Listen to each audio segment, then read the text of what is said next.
kuva itariki 26 ntwarante. Rusansuma ikazomara imisi 3.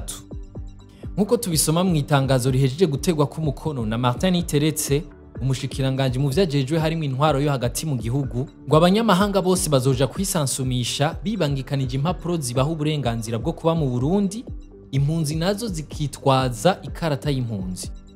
Bamwe ngo bazindutse batora ikiziga mu kazu ka sugumwe canke mw'iyarara, abandi ngo yavyaye umwana acaramuniga. Inkuru nk'izo nta nkeka muramaze kuzisoma mu binyamakuru canke kuzumva mu kibano. Abaharanira agateka k'abakenyezi bakavuga ko kwishira mu kibanza c'umwigeme arico kintu kikitugora iyo twumvise mwene izo nkuru. Ngo naho ivyo bintu bitoroshe twari dukwiye kubigerageza. Mbega Guta inzoya mw'iyarara, bene gutera inda ntaco babazwa? Niyo nkuru nyamukuru tuza kuyaga k'uyu munsi. Mwiriwe, ni Davi, nizere ko mumeze neza mwese. Mu ntango za kuno kwezi hari umwigeme yiga muri kaminuza y'u Burundi, akaba mu kigo co kumutanga yataye umwana muri ico kigo. Uwo mwigeme aremera icaha naho adasigura icabimutumye, akaba yahavuye ashikiriza ubutungane. Hari n'ibindi bibondo bibiri biheruka gutorwa vyatawe mu myonga ya Nyakibingo na Mubuga muri komine Gitega. Abavyeyi babo ngo bahavuye bamenyekana, barafatwa, baranafungwa. Ingozi muri komine Marangara hari umugore yafunzwe azira kwica no gufuba umwana yaraye avyaye.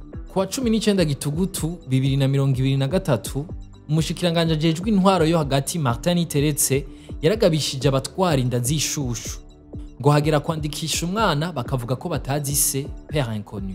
Mbega amategeko avuga iki kuri ivyo vyaha? Ingingo y'amajana 215 yo mu gitabo mpanavyaha ivuga ko mwene gukora ubwicanyi bwakozwe ku bushake ahanishwa umunyororo w'ubuzima bwose.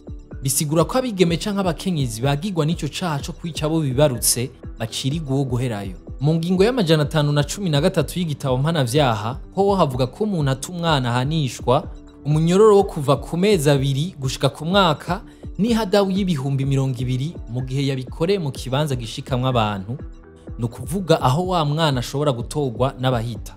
Umunyororo ukabuva ku mwaka gushika ku myaka 3 n'ihadabu y'ibihumbi 50 mu gihe vyabereye mu kibanza kidahita.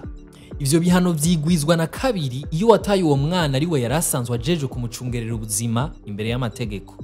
Ni kuvuga umuvyeyi wiwe w'amaraso canke uwundi amushinzwe vyemewe imbere y'amategeko. Iyo bishitse wa mwana agaca acikana, umunyororo ucuba uw'imyaka 200. Aho hose ku mbuga hwaniro abatari bake bakaba bagumye bibaza uruhara rw'abatera inda abo bigeme, na cane ko benshi bazihakana. Iyo babaye bafise inguvu ho hari aho batera ubwoba watwaye inda ngo ntazahirahira barege. Kubwa Ines Kidasharira, umwe mu baharanira agateka k'abakenyezi, ngo abarundi barakwiye kwiga kure ku bwiyorobetsi, hypocrisie buri mu kibano. Yabivuze amaze kumenya ko ibice birenga 90% vy'abigeme bafungiwe mu gasho ka Ngozi bagirizwa kwica abana babo canke gukuramwo inda. Mbega bazibateye bataranakwiza imyaka bakabatuma bashikaho bahitamo kwica ibibondo vyabo barihe? Nk'ubu musomyi w'imbuga z'ikinyamakuru imbere ngo imvo zishobora gutuma umukenyezi yifuza kwikura ikibondo yibarutse ngo ni nyinshi, harimo ubukene, ugutega ubwoba, kwihakanwa n'uwateye inda n'ibindi. Imbere yo gucira urubanza abo bigeme twobanza tukibaza abazibateye nabo bari hehe? Dutandukira inkuru ngufi nazo. Ngo uwimpamya bushobozi yiwe izokononekara canke igatakara nta yindi azosubira kuronswa.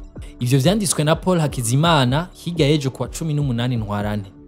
Uwo muyobozi mukuru w'indero mu bushikiranganje bw'indero n'ubushakashatsi ngo abanyeshuri bahejeje amashure yisumbuye canke ya kaminuza baronkejwe impamya bushobozi, certificat canke diplome, bamenye ko iyo mpamya bushobozi itangwa rimwe rizima. Rero ngo bazibika hadata kuko arizo zemeza ko wahejeje amashuri yisumbuye canke ya kaminuza. Uburundi buriko buregera gushikira ikoreshwa ry'umuyaga nkubukomoka ku nguvu mvaruganda, energie nucléaire. Ni nyuma kandi y'amasezerano yatewe ku mukono hagati y'ivyo bihugu bibiri kwa 27 na 28 mu Kakaro 2023. Uburundi bukaba bwinjiye mu kigo mpuzamakungu kiraba ivy'umuyaga nkuba mvaruganda mu 2009. Mu vy'ico kigo gifasha harimo gukingira abanyagihugu amasanganya ava kuri yo. Ikindi twomenya nuko uruganda rutegekanijwe kubakwa ruzotanga megawatt amajana 2, aho ni mu gihe nka gwa rugomero Rusumo Falls Uburundi busangiye na Tanzania n'u Rwanda rugiye gutanga megawatt 80. ngo haraho amahinguriro nka Fomi, Brasserie, Savonor n'ayandi azocana ibiva muri izo nguvu nk'uko vyashikirijwe n'umushikiranganje ajejwe amasoko ntanga nguvu Ibrahim Uwizeye imbere y'abashinga amateka.